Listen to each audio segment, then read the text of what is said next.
Hello मेरे loving once, उम्मीद करता हूँ कि आप सब ठीक होंगे और अच्छे से पढ़ाई भी कर रहे होंगे, जम करके पढ़ाई कर रहे होंगे इस टाइम। तो मैं दुआ करता हूँ कि इंशाल्लाह आप सारे एग्जाम में टॉप कर लें, अच्छे से अच्छे मार्क्स लेकर के आए हैं। मैं भी मेहनत कर रहा हूँ और आप भी मेहनत करते हुए चल रहे हैं। पूरे ऑल इंडिया एग्जाम सीरीज को मैंने एनालाइज किया है, 2017 की सारी सीरीज को एनालाइज किया है। कुछ क्वेश्चन रिपीटेड थे बार बार उसमें, तो वो मैंने नहीं उठाए हैं, है ना। वो सारे क्वेश्चन उठाए हैं जो थोड़े से ट्रिक हैं, कॉम्पिटेंसी बेस्ड हैं। पहले जमाने में जो सीबीएसई पूछा करता था, क्योंकि ज्यादातर पार्ट जो है वो प्रीवियस ईयर क्वेश्चन पेपर से देखने को मिला है केमिस्ट्री और फिजिक्स में। तो बायोलॉजी में वो गलती ना हो हमसे लोगों से, इसीलिए मैंने ये सीरीज स्टार्ट कर दी है कि मेरे वो सारे सब्सक्राइबर को कम से कम वैल्यूएबल कंटेंट मिल जाए उनको। तो चलिए वीडियो को शुरू करते हैं बिना किसी देरी के। Class 12 previous year 7 year question series part 2 2017 का पेपर। पहली slide,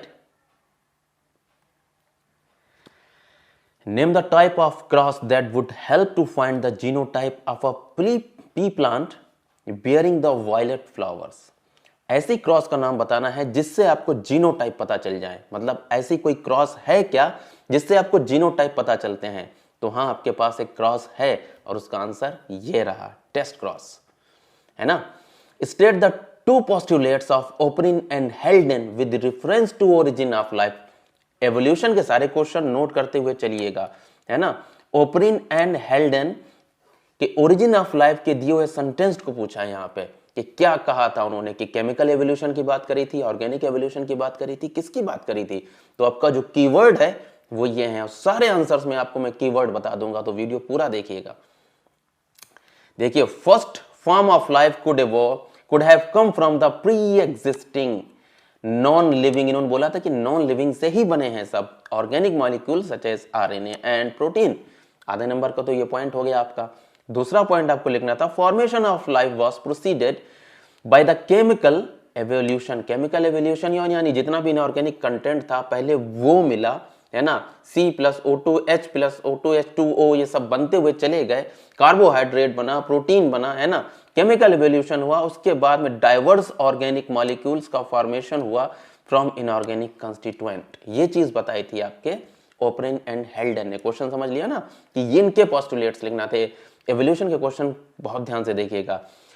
name the specific type of gene that is incorporated in a cotton plant to protect the plant against cotton bollworm infestation, है ना। दिमाग में आ रहा होगा ना, तो एक ही चीज है, cry AC, cry first AC and cry first AB. 1 marks का ये क्वेश्चन था। बहुत अच्छी तरीके से इसको ट्रिक किया, लेकिन आपको पता होना चाहिए कि इस तरीके से क्वेश्चन आएंगे।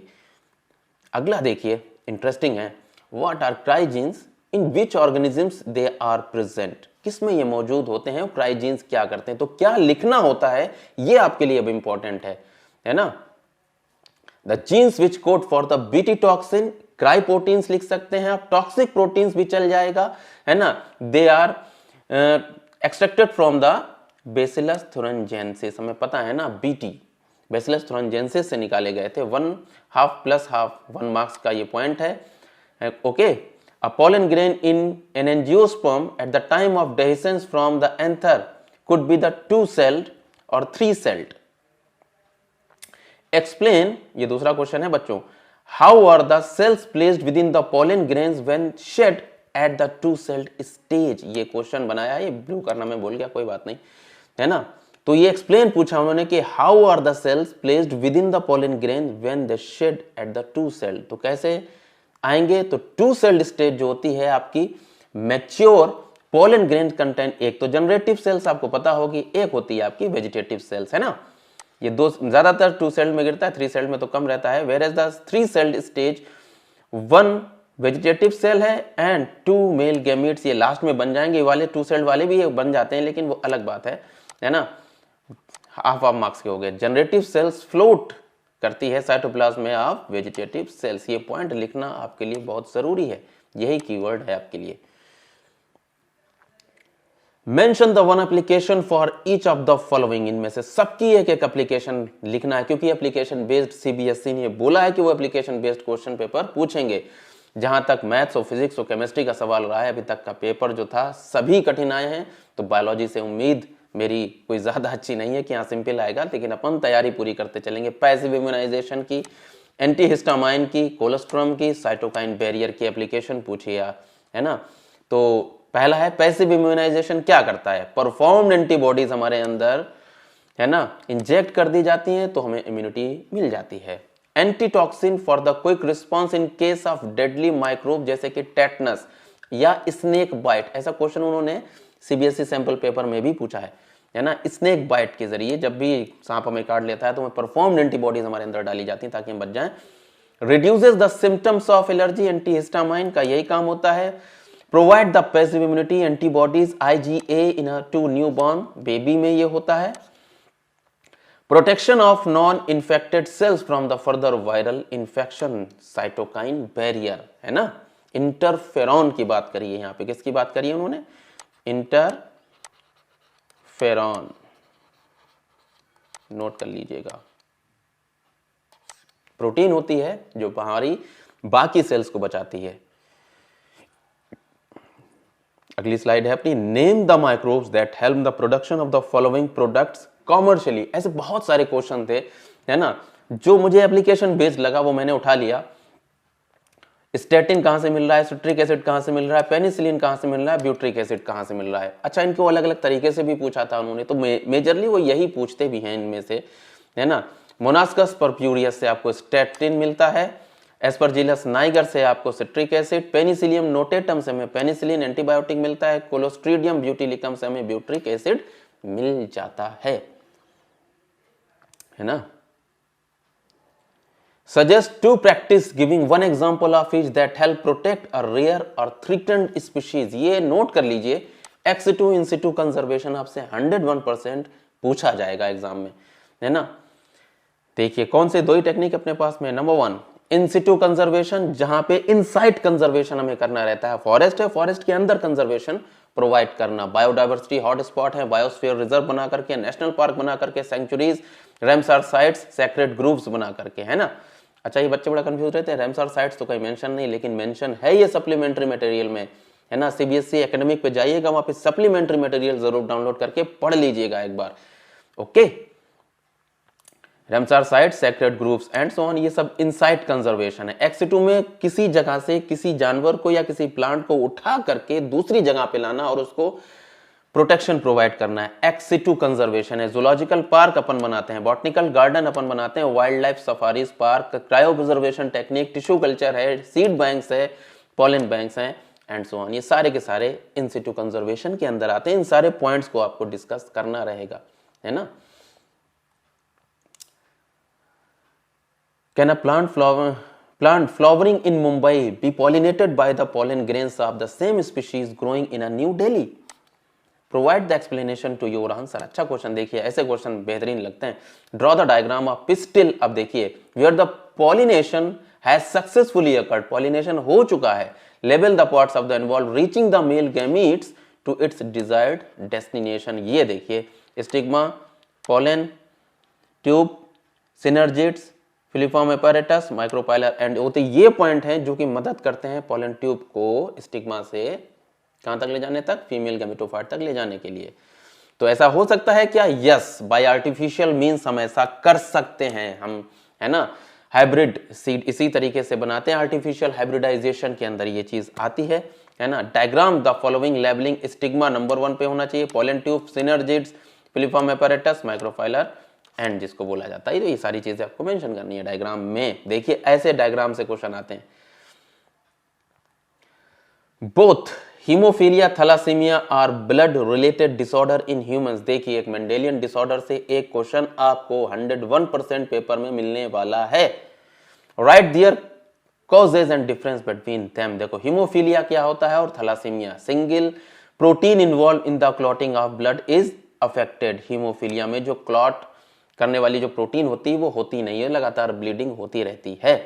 Thalassaemia defect of synthesis of globin, जो मॉलिक्यूल होता है हमारा हीमोग्लोबिन, वो सही सलामत नहीं बनता है ना। फॉर्मेशन ऑफ एबनॉर्मल हीमोग्लोबिन, जिसकी वजह से एनीमिया कॉज होने लग जाता है। सेक्स लिंक्ड रेसेसिव है, ये ऑटोसोमल रेसेसिव डिसऑर्डर है। Blood does not clot result in anaemia, इसमें एनीमिया नहीं खून की कमी होने लग जाती है, मेंडेलियन डिसऑर्डर है वो, उसका 1 नंबर है। देखिए है ना। These are considered to be the Mendelian disorder. अब ये सारे कीवर्ड्स आपको पते हैं, है ना, अच्छी तरीके से। List the two methodologies which are involved in the Human Genome Project. Mention how they were used. Explain YAC and mention what was it used for. Everything is important, which is not important. मेरी बात याद रखिएगा, है ना। हमें लगता है कि ये टॉपिक इंपॉर्टेंट नहीं होगा, कोई भी लोग कह देंगे आपसे कि ये टॉपिक इंपॉर्टेंट नहीं, ज़्यादा मत पढ़ो। हो सकता है आपके लिए क्वेश्चन वहीं से उठा लिया जाए, तो सारा पढ़ के जाएंगे अपन, कोई भी ऐसी चीज़ नहीं छूटेगी। एक्सप्रेस सीक्वेंस टैग EST याद आया, ये बहुत नॉर्मल रहता है, कोई ज़्यादा ध्यान भी नहीं देता इसके ऊपर। EST identifying the all genes that are expressed as RNA। दो टेक्निक यूज़ करी थी साइंटिस्ट ने, समझ लेते हैं थोड़ा सा, है ना, कि भैया जो मैसेंजर RNA जो बन रहा है ना हमारी बॉडी में, उसको पढ़ लेते हैं, हमारा काम हो जाएगा। नहीं, उनका नहीं, ऐसे नहीं, जितना जीनोम है हमारे अंदर उस सबकी स्टडी करते हैं। तो दोनों, है ना, दोनों मेथोडोलॉजीज अप्लाई करी गई अलग अलग टाइम पे, तब जाकर के हमारा ह्यूमन जीनोम प्रोजेक्ट हुआ। सीक्वेंस एनोटेशन में देखिए क्या करें, whole set of genome coding और non coding sequences and later assigning different region for the functions. ये चीज नोट कर लीजिए, इंपॉर्टेंट है आपके लिए। ईस्ट आर्टिफिशियल क्रोमोसोम होता है, YAC mention what was it is used for, किस लिए, it is used as a cloning vector, है ना, या क्लोनिंग एम्पलीफिकेशन में यूज होता है भैया, और कहीं दूसरी बात थोड़ी ना है। तो 3 मार्क्स का ये क्वेश्चन था पूरा आपका। Write the characteristics of Ramapithecus, Dryopithecus and Neanderthal man. ये देखिए ऐसे खेलते थे ये एवोल्यूशन के साथ। रामापैथिकस हेरी होते हैं, walk like a gorillas and chimpanzees more man like होते हैं, है ना, क्लियर। ट्रायोपैथिकस जो होते हैं हेरी होते हैं, walk like gorilla, chimpanzees more ape like होते हैं ये, ओके। निएंडरथल ब्रेन साइज की कैपेसिटी देखिए इसकी 1400 cc है इसकी, यानी used hide to protect their bodies and buried their dead. Body को छुपा लेते थे, उनको दफन भी करते थे ये लोग, है ना, थोड़े बहुत इंसानियत थी इनके अंदर। Name the human disease, its causal organism, symptoms. Any 3 vectors spread by intake of water, food contaminated by human fecal matter. बहुत अच्छा क्वेश्चन है ना, हेल्थ एंड डिसीज से पूछा उन्होंने। देखिए इसमें तीनों में से कोई एक भी आप डिस्क्राइब कर सकते हैं। अमीबियासिस बता सकते हैं, एंटमीबा हिस्टोलिटिका से होती है ना, इसको इटैलिक्स में लिखना मैं भूल गया, हालांकि नियम तो यही है। कॉन्स्टिपेशन हो जाएगा, एब्डोमिनल पेन होता है, cramp, stool with excess mucus, blood clots, ये सारे पॉइंट्स आप ये देखिए, ये कीवर्ड्स हैं आपके लिए, यानी 3 सिम्टम्स। हाउस फ्लाइज का होता है आपका vector. Ascariasis, Ascaris internal bleeding start कर देता है, मस्कुलर पेन होने लगता है, fever, anaemia, blockage of intestinal passage, बहुत सारे जब भर जाएंगे वहां पे, कोई भी 3 सिम्टम हाउस फ्लाइज का कैरियर है। टाइफॉइड, साल्मोनेला टाइफाई मेरा फेवरेट, हमें अक्सर रहता है। Salmonella typhi, high fever, weakness, stomach pain, constipation, headache, है ना, इससे तो मैं वाकिफ हूं, मुझे पता है ना, अभी भी है ना। लॉस ऑफ एपेटाइट, भूख लगना बंद हो जाती है, हेडेक बहुत ज्यादा होता है इसमें, ओके। एनी 3 सिम्टम्स, किसी के भी, मैंने 3 लिख दिए, आप तीनों में से ये वो डिसीज हैं जो इनटेक ऑफ वाटर से होने वाली हैं और फूड कंटामिनेशन से होने वाली हैं, ओके। आगे आ जाइए, why there is a fear amongst the guardian that there is a adolescent, है ना, वर्ड में get trapped in drug alcohol abuse में वो जा सकता है। एक्सप्लेन एडिक्शन एंड डिपेंडेंस, हल्के में मत लीजिएगा इस टॉपिक को, है ना। एडोलेसेंस जो एक उम्र होती है जहां पे हमें सबसे ज्यादा वर्नरेबल होते हैं बच्चे जो होते हैं, जो आपकी उम्र है ना, एडोलेसेंस। पीयर प्रेशर बहुत ज्यादा होता है, एडवेंचर करने का मन बहुत करता है, क्यूरियोसिटी बहुत होती है, एक्साइटमेंट बहुत होता है, एक्सपेरिमेंटेशन करने का दिल बहुत करता है, और बहुत सारे मीडिया फैक्टर भी रहते हैं, फोन्स हमारे हैं, वो ये सारी चीजें करने पे मजबूर करते हैं कि लाओ ये चीज करके देखें कैसा लगता है। एडिक्शन जो होता है आपका एक फिजियोलॉजिकल अटैचमेंट है, किसी चीज का एडिक्ट हो जाना to a certain effect such as euphoria, temporary feeling of well being, जैसे कि रील्स देखना, शॉर्ट्स देखना, है ना, ये एक तरीके का फोन एडिक्शन होता है, ओके। अब ये नया टॉपिक साइकोलॉजी में जुड़ा है। डिपेंडेंस होता है जब वही चीज को आपसे छीन लिया जाए, फिर आपका जिंदा रहना मुश्किल हो जाए, डिपेंडेंस है, ओके। स्मोकिंग अगर हटा दी जाए तो जिंदा रहना बहुत परेशान हो जाए। शराब अगर कोई पी रहा है उससे ले ली जाए, है ना, उसको पीने नहीं दिया जाए, रिहैब सेंटर में यही करते हैं ना, थोड़ा थोड़ा देते भी हैं ताकि इंसान थोड़ा बहुत सही बना, लेकिन अगर उससे कोई चीज हटाई जा रही है तो वहां पे डिपेंडेंस है, वो परेशान होने लग जाएगा, that's causes the withdrawal syndrome, okay, ये आया आपका symptoms of irregular doses of drugs and alcohol abruptly discontinued हो जाता है, डिपेंडेंस एडिक्शन। अच्छा टॉपिक है, याद कर लीजिएगा। आगे बढ़ते हैं जल्दी से। Secondary treatment of the sewage is also biological treatment है। ओके, हमें पता है। इस स्टेटमेंट को जस्टिफाई करिए और एक्सप्लेन द प्रोसेस। देख लीजिए क्या क्या करना रहता है उसमें, क्या क्या कीवर्ड लिखने रहेंगे, वो इंपॉर्टेंट है आपके लिए। Involve the biological organism such as aerobic anaerobic microbes bacteria and fungi to digest and consume the organic waste. ये पॉइंट आपको लिखना है। Primary effluent is passed into the aeration tank where the vigorous growth of aerobic microbes flocs takes place. Flocs जैसा term आना चाहिए। BOD reduces, BOD reduce हो जाती है। अच्छा, ये सारी वो चीजें हैं जो आपको आंसर में लिखनी होंगी अच्छे से, ताकि एग्जामिनर को समझ में आ जाए कि हाँ ठीक ठाक चल रहा है पॉइंट, और पॉइंट वाइज रहिएगा। बीओडी रिड्यूसेस है ना, microbes consume the major part of organic matter, effluent is pass to settling tanks where the floc sediment produce the activated sludge. क्या बना देता है? Activated sludge. बीओडी जब भी घटने लग जाए तो समझ जाइएगा कि जो भी ऑर्गेनिक मैटर है वो खत्म होने लग गया है ना। ओके, अब बीओडी की डिमांड बढ़ जाए तो इसका मतलब ये है कि जो ऑर्गेनिक मैटर है उसमें बैक्टीरिया जो है वो अच्छी तरीके से ऑर्गेनिक मैटर को कंज्यूम करने, they require oxygen. Sludge is pumped back into the anaerobic sludge, digester में पूरा डाल दिया जाएगा। उसके बाद वहां पे बैक्टीरिया जो एनारोबिक हैं वो उसको ब्रेक डाउन करके पूरी तरीके से खत्म कर देंगे, है ना। जो कुछ भी बचेगा वो हमारा फर्टिलाइजर्स की तरह यूज हो जाएगा। Explain the significance of palindromic nucleotide sequence की, है ना, पैलिंड्रोमिक सीक्वेंस पूछी उन्होंने। In the formation of RDT right the use of RE in the above process. ये आना ही आना है, इसलिए मैंने ये क्वेश्चंस उठाए हैं क्योंकि वो लगातार ऐसे क्वेश्चन पूछते हैं। पैलिंड्रोमिक सीक्वेंस क्या होती है? जो दोनों साइड से सेम रीड करी जा सके, है ना। Sequence is the recognition, sequence present the both on the vector and on the desired alien piece of DNA to the action of same specific restriction endonuclease to act upon them। उनके ऊपर अच्छी तरीके से काम करने के लिए, ताकि पहचान जाए। वही सीक्वेंस हमारे वेक्टर पे होनी चाहिए, वही सीक्वेंस हमारे, है ना, डीएनए में भी होनी चाहिए जिसमें आपने उसको लगा करके रखा हुआ है, ताकि पहचान जाए हमारा आरई उसको पहचान सके और उसको रीड कर सके। Same restriction endonuclease bind to both vector and foreign DNA से and cut each of the two strand of double helix at the specific point in the sugar phosphate backbone sequence for the restriction endonuclease। palindromic sequence vector and foreign DNA आप ये भी लिख सकते हैं।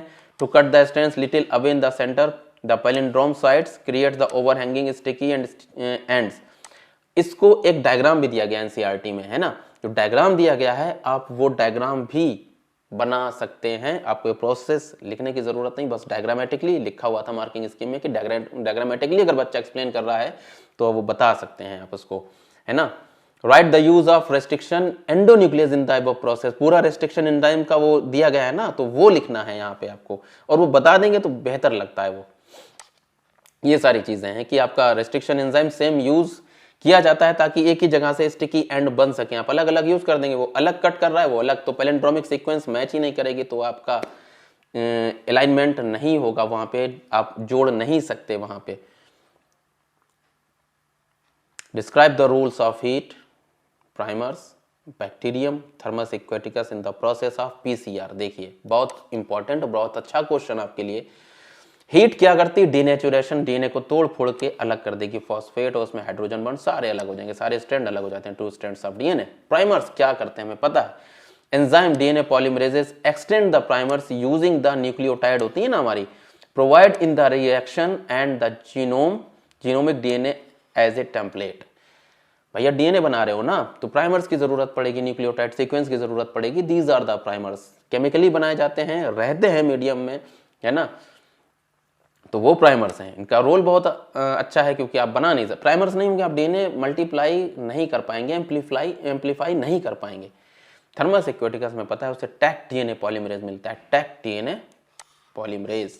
Thermostable, ये इतना मत भूलिएगा, source of the thermostable DNA, ये कीवर्ड है ना, इनको लिखना मत बोलना, मैं बता रहा हूं बार बार आपको, यही गलती कर जाते हैं हम लोग। Explain the various steps involve in the production of artificial insulin. Eli Lilly 2 DNA sequence को आपने उठाया है, A and B polypeptide chains human insulin were prepared, बनाई हमने अलग अलग बैक्टीरिया में. These were introduced into the E. coli, produced the chain A and chain B separately. Remove किया C peptide को उसमें से.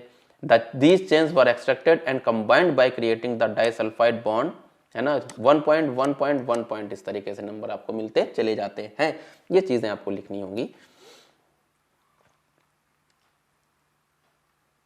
Describe the interrelationship between productivity, gross primary productivity और नेट प्रोडक्टिविटी. नोट कर लीजिए, आप ये क्वेश्चन अटेम्प्ट करने वाले हैं परसों. प्रोडक्टिविटी जो होता है टोटल बायोमास होता है हमारे, है ना, एक particular unit of period of time में. क्लियर.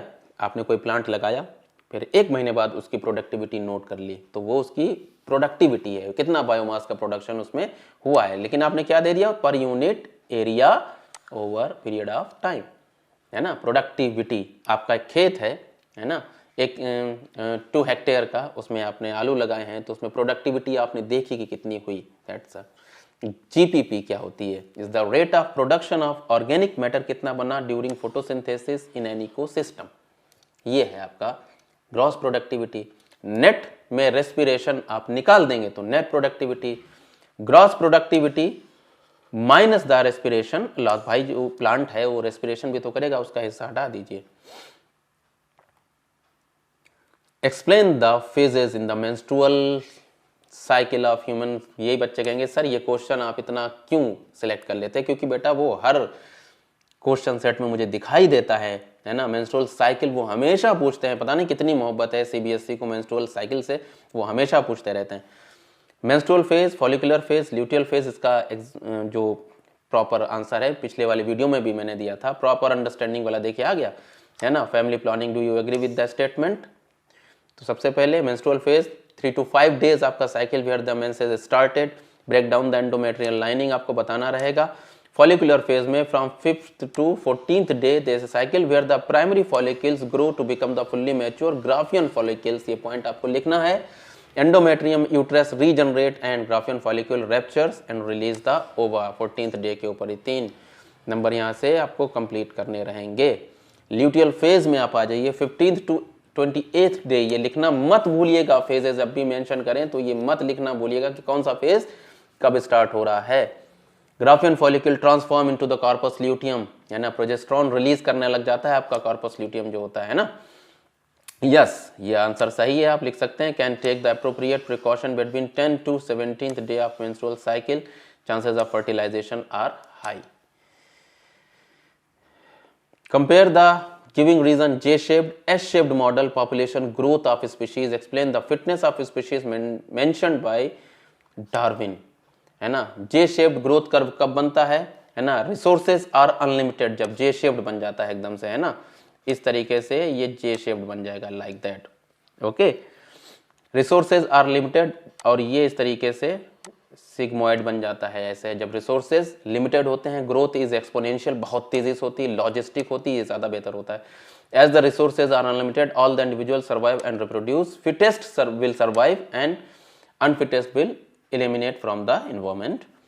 ग्रोथ इक्वेशन जो दी है dn/dt इक्वल टू rn, है ना. dn/dt equal to rn k minus n into k minus n upon k, carrying capacity वाला, है ना. Note marks be avoided only the corresponding difference is written. ऐसे देखिए ये करस्पॉन्डिंग डिफरेंस अगर आपने लिखा तभी मार्क्स मिलेंगे, बोल दिया है उन्होंने मार्किंग स्कीम में. When the resources are limited, competition occurs between the individuals. Fittest will survive and who reproduce leave more progeny. 5 marks का है ये बी वाला part. Explain the fitness of species पूछा था, ये वाला survival of the fittest. What is an ecological pyramid? Compare the pyramids of energy, biomass and numbers. Write the any 2 limitation of ecological pyramid. Pyramid of energy जो energy को बताए. Pyramid of biomass जो amount of food biomass को one trophic level to another trophic level बताए.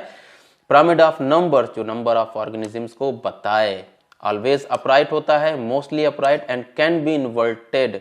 कौन सा वाला inverted होता है वो आपको कमेंट्स करके मुझे बताना रहेगा कि सर ये वाला जो पिरामिड होता है वो इन्वर्टेड होगा, है ना. Mostly upright and can be inverted, ये भी आपका इन्वर्टेड हो सकता है। दोनों एग्जांपल आपको बताने हैं। It does not accommodate food web, does not account into the same species belonging to the 2 और more trophic level, saprophytes are not given any place. ये नोट कर लीजिए, नोट। यहां तक वीडियो देख लिया है तो लास्ट डिस्क्रिप्शन में जाइएगा, वहां से इसकी पीडीएफ जरूर डाउनलोड कर लीजिएगा, फायदा होगा आपको इंशाल्लाह, है ना। Describe the structure and function of tRNA, note कर लीजिए, क्वेश्चन इंपॉर्टेंट है बहुत ज्यादा। Why it is referred to an adapter molecule, explain the process of splicing of, सिर्फ स्प्लाइसिंग पूछिए, hnRNA in eukaryote, explain the process, removal, introns हटाते हैं। Clover leaf shaped होता है, इन्वर्टेड एल बता सकते हैं आप। एंटीकोडॉन लूप उसके पास में होती है, bases complementary to the specific codon के बेसेस उसके पास मौजूद होते हैं। Amino acid sequence acceptor end मौजूद होता है। ये चीजें लिखनी है बच्चों। As it reads the code for the one end, it binds to the specific amino acid and on the other hand, क्योंकि वो रीड करता है ना, वो एक उसके पास में जाहिर सी बात एक क्या रहेगा, एक अमीनो एसिड एंड रहेगा, दूसरा इस तरीके से एक एंड ये रहता है जहां पे एंटीकोडॉन रहता है जो कि कोड मैसेंजर आरएनए में होते हैं, वो ये रीड करेगा, उससे रिलेटेड अमीनो एसिड यहाँ पे मौजूद होता है, तभी तो आपकी प्रोटीन बनती है। इंट्रॉन्स और रिमूव एक्सॉन्स और join in a definite order, ये लिखना है आपको। Right the different component of the lycopene in E coli, explain its expression in a open state, बहुत ही इंपॉर्टेंट क्वेश्चन। आगे देखिए answer. It consist of the 1 regulatory gene, कौन कौन से, promoter gene, operator gene and 3 structural gene ZYA। Lactose जो होता है वो आपका इंड्यूसर का काम करता है, किससे बाइंड हो जाता है, रिप्रेसर प्रोटीन से, and make its inactive to can not bind with the operator, से बनने नहीं देता है और हमारी प्रोसेस ऑन हो जाती है। Allow the RNA polymerase to act on the promoter and transcription proceed हो जाता है। बीटा गैलेक्टोसिडेज बनता है, परमीएज बनता है, ट्रांस एसिटिलेज फॉर्म हो जाता है by translation process for lactose metabolism में। इंपॉर्टेंट है, ये चीज नोट कर लीजिए, है ना। आप इसको ऐसे भी बता सकते हैं बहुत अच्छी तरीके से, तो ये ज्यादा बेहतर लगता है मुझे। रेगुलेटरी जीन बनाया, प्रोमोटर जीन बनाया, operator gene, structural gene, presence of inducer, है ना, इस तरीके से बता करके खत्म कर दिया। ये डायग्राम बनाना मत भूलिएगा, ये आपके लिए टिप है मेरी। अगर वो गलत होता है तो ये सही है, तो नंबर आपको मिलना लाजमी है ना। थैंक्स फॉर वॉचिंग मेरे बच्चों, मेरे लविंग वंस। उम्मीद करता हूँ कि आपको थोड़ा सा भी इसमें से फायदा हुआ हो, तो मेरी मेहनत सफल हो जाएगी इंशाल्लाह। और आपसे दुआ यही है ना, कि आप लोग सब अच्छे से पढ़ के जाइएगा। बहुत मेहनत करनी है, पेपर को कतई नहीं बिगाड़ना, इधर से उधर समझ के जाइएगा सारे क्वेश्चन, इसीलिए मैं प्रीवियस ईयर आपको सारे करवा दूंगा इंशाल्लाह। ओके, अपना ख्याल रखिए। Okay, bye bye.